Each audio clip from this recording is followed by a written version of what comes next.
Order, order. We come to questions to the Secretary of State for Wales. Ben Lake. Mr Speaker, we are delivering unprecedented support to protect households across Wales with the cost of living. We understand that people across the UK are worried about the cost of living, and this winter we will stick with a plan to spend £55 billion to help households and businesses with their energy bills, one of the largest support plans in the whole of Europe. Ben Lake. Diolch, Mr Speaker. I'd like to welcome the honourable member, the right honourable member, to his place as Secretary of State for Wales. As he will be aware, off-grid households and businesses have experienced quite rapid increases in the price of their heating, and so it is a big concern, including in areas such as Ceredigion, where 74% of properties are not connected to the mains gas grid. Can I ask quite simply, when does he expect that these households and businesses will receive support for their off-grid heating costs? Well, Mr Speaker, the honourable gentleman is quite right to raise the issue of off-grid domestic premises. The government have heard the issue being raised by members such as the honourable gentleman, and have actually increased the amount of support available from £100 to £200, and I'd be happy to come back to him with details of exactly when that payment will be made. But it was because of the calls from people like the honourable gentleman that increase was made. Come to Shadow Secretary of State Justice. Thank you very much, Mr Speaker. And this is my first opportunity to congratulate the Secretary of State on his promotion, and I wish him well in his new role. Serving in government under his third Prime Minister since September means that he has the dubious honour of collective responsibility for all the decisions made. So, which one of the highest tax burden in 70 years, the biggest forecasted drop in living standards since records began, or the longest pay squeeze for over 150 years, does he think is doing the most damage to households in Wales? Well, Mr Speaker, I'm delighted to take full collective responsibility for all of the excellent decisions that the last three Prime Ministers have made. May I remind the honourable lady that we are committing ourselves to spending £55 billion to support the least well-off households across the United Kingdom. Yes, we've had to raise taxes because we've had to pay for a COVID crisis that's cost £400 billion. We've had to deal with the effect of the disgraceful invasion of the Ukraine, which has pushed up energy bills and pushed up inflation across the United Kingdom. And we've raised taxes in order to support the most vulnerable. I've yet to hear what the honourable lady would do to raise money in order to help people. Justice. Thank you, Mr Speaker. The Secretary of State can't hide from his record. He mentioned tax rises. I'll make it easy for him. Which of the 24 Tory tax rises this Parliament did he not support? Mr Speaker, I'm quite happy. Mr Speaker, I'm quite happy to support a tax rise to make sure that the living wage goes up. I'll support tax rises to make sure that pensions can go up in line with inflation, to make sure that benefits can go up in line with inflation. What I still haven't heard from either the honourable lady or indeed any of the many members of the Labour Party who I've heard talking on the radio about taxation and borrowing is where exactly would they find the extra money that they want to spend on increasing spending on public services. There's Samuel Roberts. And I also welcome the right honourable member to his place, and I'm sure he will join me in expressing llongyfarchiadau to the performance of the Wales football team so far, and if there'd only been a third half, we'd have been a winner. The Chancellor told us last week that his financial statement was based on British values. Now, the Wales Governance Centre calculate that due to failed economic strategies, mostly by his government, by 2027, average Welsh incomes will be £10,300 lower than had pre-financial crisis growth levels been sustained. As the Conservatives prepare to squander another decade, should the people of Wales take it, therefore, that British values of his government stand for relentless, grinding poverty? Well, Mr Speaker, in the first instance, I'd like to thank the honourable lady for her kind words and say, of course, I'm going to be happy to send to say llongyfarchiadau i'r Walcoch in a few days' time. As far as the government's economic policies are concerned, can I remind her that the government have had to deal with the after-effect of a financial collapse partly caused by the previous Labour government, the effects of a COVID crisis that's cost £400 billion, and the effect of a land war in Europe. And despite all of that, this government have quite rightly prioritised the least well-off in our society, and I'm very proud of their economic record. Roberts. Today of all days, we must look forward to how democracy of these isles will best serve our people, and the people of Wales particularly. And in June, I asked the Deputy Prime Minister whether his so-called Bill of Rights would include the right for self-determination. He didn't give me a direct answer. so I'll ask the Secretary of State. Will he support the inclusion of the right to self-determination for the peoples of the devolved nations within the Bill of Rights, or doesn't he believe that Wales should have the right to decide our own destiny? Mr. Speaker, Wales has decided its own destiny in several referenda recently. It's decided that it would like a devolved administration, which is something that this Conservative government will fully support. Wales, of course, also voted to leave the European Union, something that I fully supported, but I'm not sure the Honourable Lady or her party did. I fully respect the self-determination of the Welsh people to leave the EU, and I look forward to her support on that one in future. Chris Elmore. Number 3, sir. Thank you, Mr. Speaker, and with permission I will answer questions 3 and 13 together. The Government is carefully considering the business case for the sale of Channel 4. Whatever the outcome, as I heard from the Chair of Edinburgh and Cymru at the recent S4C 40th anniversary event, the quality of Wales's independent television production sector is unparalleled, and I'm sure it will continue to thrive. Chris Elmore. Thank you, Mr. Speaker. Can I welcome the Minister to his place and wish him well? In terms of Channel 4, Mr. Speaker, he will know that it spends more in the nations and regions than any other production company that works in the United Kingdom. So doesn't he agree it would be absolute madness to reduce that funding to the Welsh broadcast and television sectors and not privatise Channel 4 and welcome what appears to be soon to be the Prime Minister's U-turn on that rather strange decision? Well, I thank the Honourable Member for that question. He will know that actually the independent television production sector in Wales is thriving with at least 50, and that needs to continue into the future. And the important thing is that Channel 4 can survive in a new landscape with streaming and competition from abroad. Liz Twist. Thank you, Mr. Speaker, and I also welcome the Minister to his place. Now, 4Skills, Channel 4's training, apprenticeship and digital skills programme, has reached more than 100,000 people since 2015. So how will the Government ensure that this door for young people into the industry isn't slammed shut? Again, I thank the Honourable Lady for that question.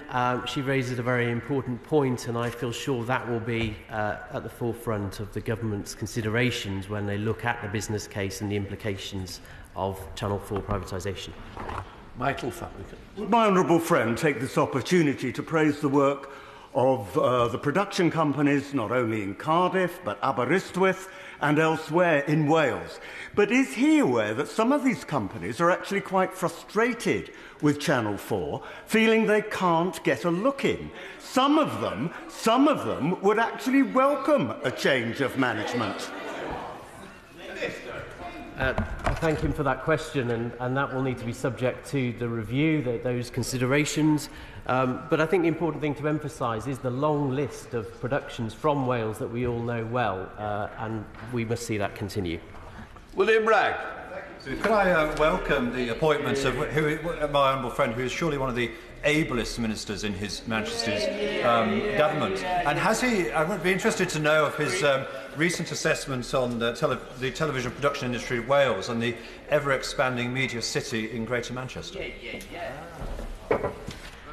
Well, I thank my honourable friend for that question, and he will know much more about that particular issue than I do. But of course, Manchester is near to North Wales, and the success of Manchester influences the media performance within North Wales also.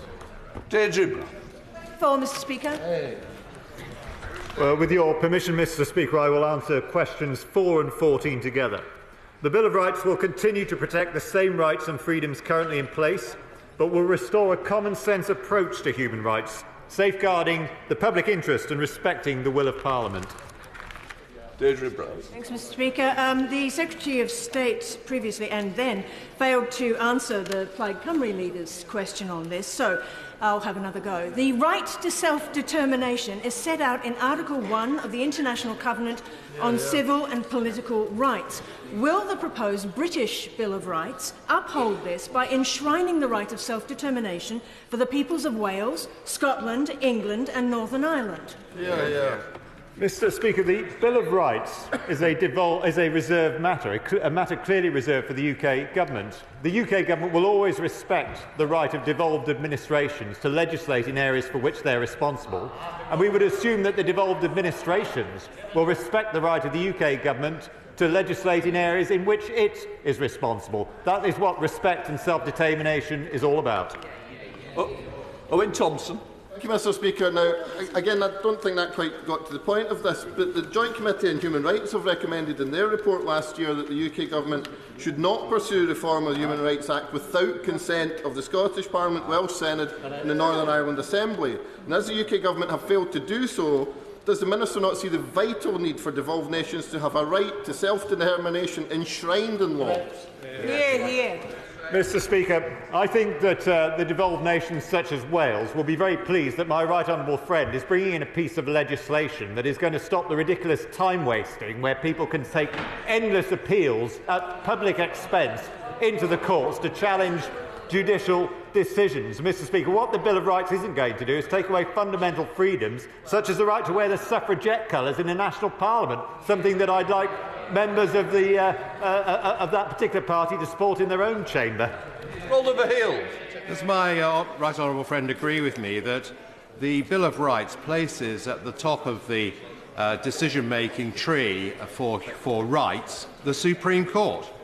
And so does our constitutional settlement as regards the devolved nations. So does he agree with me that it's the Supreme Court that we would look to for correct, rightful decisions in this area, as we've just seen in another context?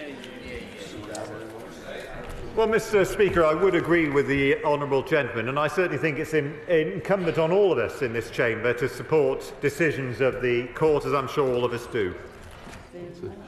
We now come to Philip Oliver.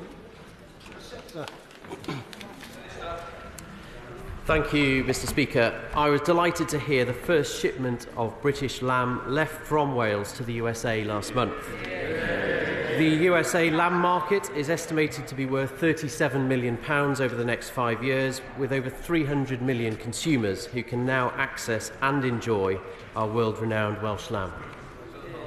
Mr. Speaker, it's great that Welsh lamb has now been exported to the United States for the first time in 20 years. The National Farmers Union has set out a detailed strategy outlining its ambition to grow the UK's food, drink and agricultural exports by 30% by 2030. Will the Minister work with the NFU to realise this laudable ambition to drive the total value of British agri-food exports to over £30 billion by that date? Well, I certainly will, and I look forward to attending the Royal Welsh Winter Fair next week when I'll be meeting the NFU. Wales has a major role in achieving increased exports, and when it comes to lamb, of course, trade deals with the Gulf Cooperation Council, among others, could be key. Shadow Minister Gerald Jones. Thank you, Mr. Speaker, and I too welcome the Minister to his new role. The Minister would know how important lamb exports are to Welsh farmers and the Welsh economy. Exports to the US are indeed a drop in the ocean compared to the damage his government has done with the Australian and New Zealand trade deals. We know his colleague, the member for Camborne and Redruth, said, "I no longer have to put a gloss on what was agreed. Australia was not actually a very good deal. We did not need to give Australia or New Zealand full liberation on beef or sheep. It was not in our economic interest to do so." So, will the Minister now admit his government has sold out Welsh farmers, hasn't it?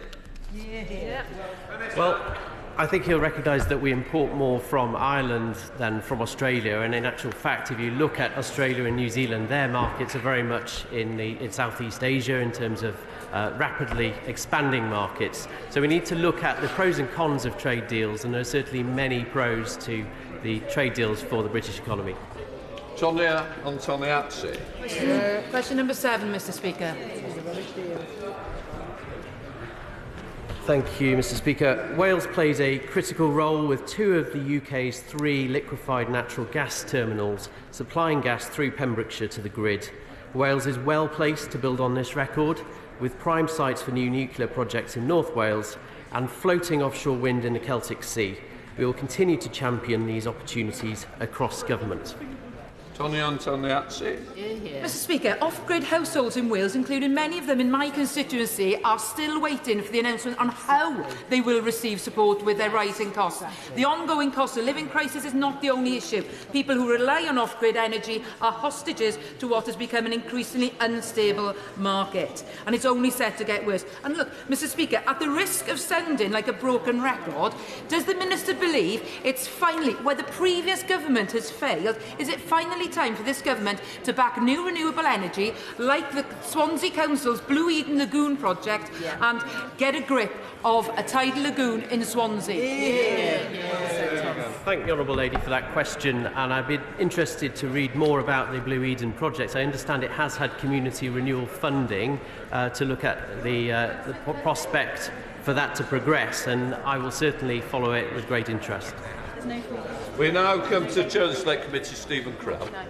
Thank you, Mr Speaker. At the Welsh Affairs Select Committee this morning, we've been hearing from the Energy Minister on the enormous potential of floating offshore wind to contribute to UK energy security on a day when Port Talbot and Milford Haven are launching their joint Freeport bid to deliver this new industry. Can I really urge my honourable friend to throw his weight behind unleashing the potential of floating offshore wind in the Celtic Sea?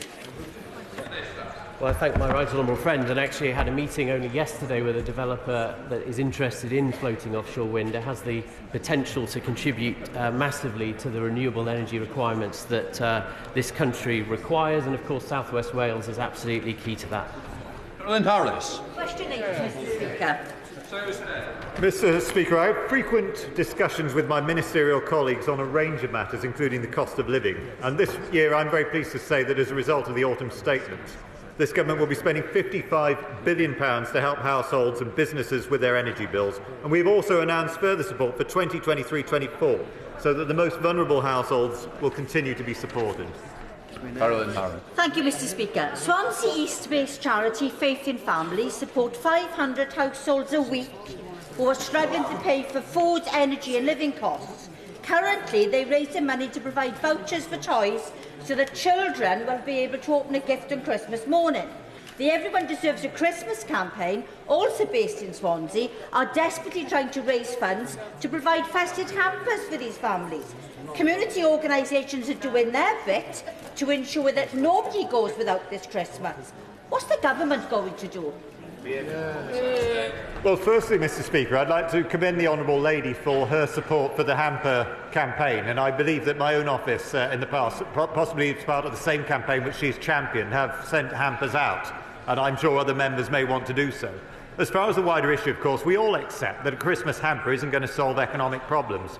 So what I'd do is refer the Honourable Lady back to the answer I gave earlier, which is that this government have absolutely done everything possible to target help at the least well-off in society. That's why, in addition to the inflation-linked increases to pensions and to benefits and to the living wage, the government have also made sure that those on benefits will receive a payment of £900, pensioners getting £300, households where there are people with disabilities £150. And we are very proud of our record in doing our best for those with the least.